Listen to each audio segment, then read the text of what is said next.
So now, for more on all of this, we've reached John Bolton. He's a former U.S. National Security Advisor and a former U.S. Ambassador to the UN. Welcome. Thank you for making time for us. Glad to be with you. Now, neither President Zelensky nor President Trump will attend the talks between the Ukrainian and U.S. delegations that are scheduled for tomorrow. So will peace be attainable if one side has to make all the concessions here?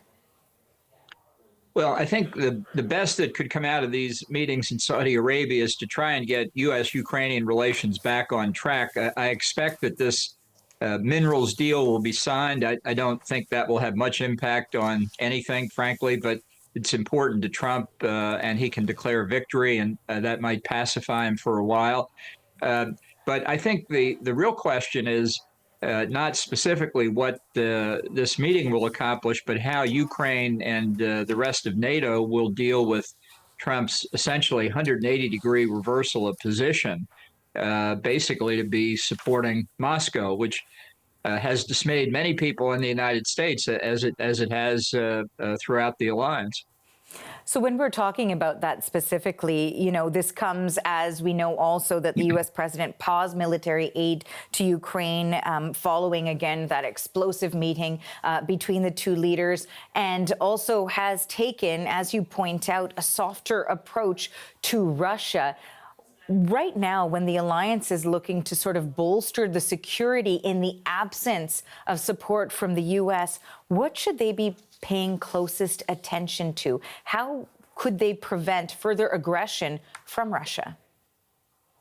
Well, I think in the near term, the real question is how much Europe will be able to provide and support, assuming that Trump cuts off U.S. assistance totally. And I don't think we know the answer to that question, but I think it's also, at this point, a big mistake to insist that Ukraine agree to a ceasefire. Because if there's a ceasefire along the existing front lines and negotiations open in Geneva or wherever, those ceasefire lines could become the new Russian-Ukrainian border. And the result will be that Russia's aggression will have been vindicated. I think it's easy to talk about a ceasefire, but the real strategic ramifications, I think, at this point are much more negative. Now, Ambassador Bolton, I think there are a lot of conversations happening surrounding the sort of shifting global relations between the U.S. and different countries around the world.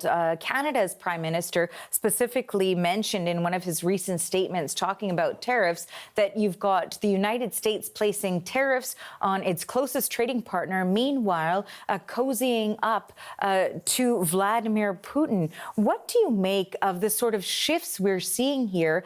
And what could the potential motive be on these punishing economic force being used against Canada? Well, I think it's important to describe what's happening. I don't think it's America shifting. I think it's Trump shifting. And I think that's the explanation is that this everything is personal for Donald Trump. He's a man without a philosophy or a national security strategy. He doesn't understand policy as we conventionally define that word. He doesn't have objectives that he's trying to achieve on behalf of the national interest. He has objectives he's trying to achieve on behalf of Donald Trump. And he has said repeatedly that if he has good personal relations with a foreign head of state, then U.S. relations with that country are good. And if conversely he has bad relations, state-to-state relations are bad. So in the case of Canada, he's never particularly liked Prime Minister Trudeau, former Prime Minister Trudeau. He didn't like Zelensky from the famous perfect phone call in the summer of 2019 that eventually led to his first impeachment.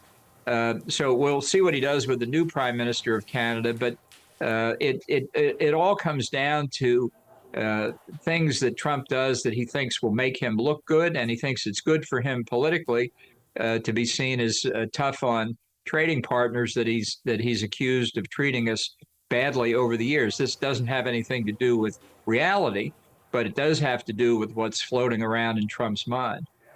You know, you mentioned there that that personal relations to a degree can sort of be extrapolated to foreign policy when it comes to this U.S. president. We will have to wait and see how the relationship develops with the incoming prime minister in this country. But I also want to talk about actions that have just been announced by Ontario's premier, because the province just announced that they'll be putting a surcharge, 25% surcharge on electricity exports to the U.S., 3 states in particular. That was Premier Doug Ford, who said that he was going to do that unless the U.S. president lifts all of the threats of tariffs, which we know in some cases have been deferred to April. Let's quickly take a listen to what he had to say, and then I want to get your thoughts.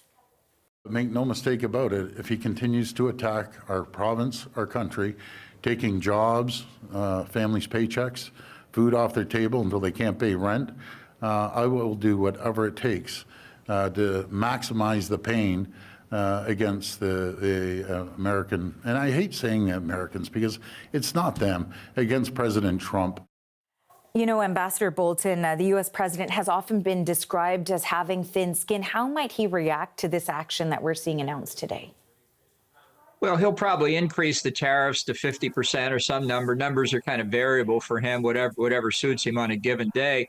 This is why trade wars end up making all the combatants worse off, because it's such a distortion of basic economic principles that nobody really can take advantage of it. So I think we're in for a trade war. I'm sure Europe will be involved beginning in April. It'll probably get worse with China too. And the U.S. and the rest of the world could fall into recession. And it's at that point, I think, when perhaps politicians in the U.S. wake up to the idea that tariffs are bad for the country, bad for the economy, at least these general tariffs like Trump has been implementing, that they'll start standing up to him, or they will face consequences in the 26 midterm elections. Unfortunately, that's still a long way away. But if the country goes into recession, I think that could have an immediate impact on Trump's favorability ratings, and that might be a brake on him. You know, certainly there has been a bit of an evolution on how different countries are receiving and, you know, shifting when it comes to their dealings with the United States.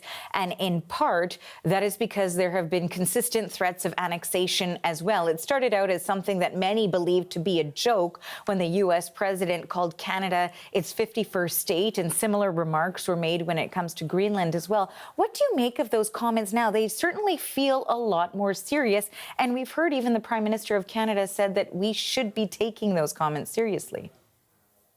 Well, of course they're not serious. And if you take them seriously, you're going to pursue the wrong result. We'll see if in the first conversation that Trump has with Mark Carney, he calls him Governor Carney or Prime Minister Carney. You know, he might respect the fact that Carney had a background in finance at Goldman Sachs and at the Bank of England and so on.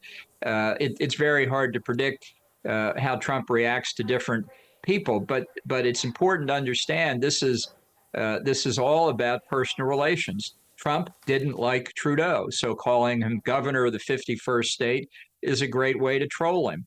He doesn't appreciate that that there are consequences to that kind of action. Specifically, if you look at political opinion polls in Canada, if I understand them correctly, the prospects in your upcoming elections for the Conservatives have dropped off a cliff, and the prospects now for Mark Carney to get a parliamentary majority and continue as prime minister are rising as a mirror image to the Conservatives' collapse. If you ask Donald Trump, I don't think that's probably what he wants to have happen, but he has done it by his absolutely self-centered satisfaction in being able to make fun of Trudeau. Well, Ambassador Bolton, I have many more questions for you and just simply not enough time to speak with you. Thank you for joining us today. Thanks for having me. That is Ambassador John Bolton. He's a former U.S. National Security Advisor.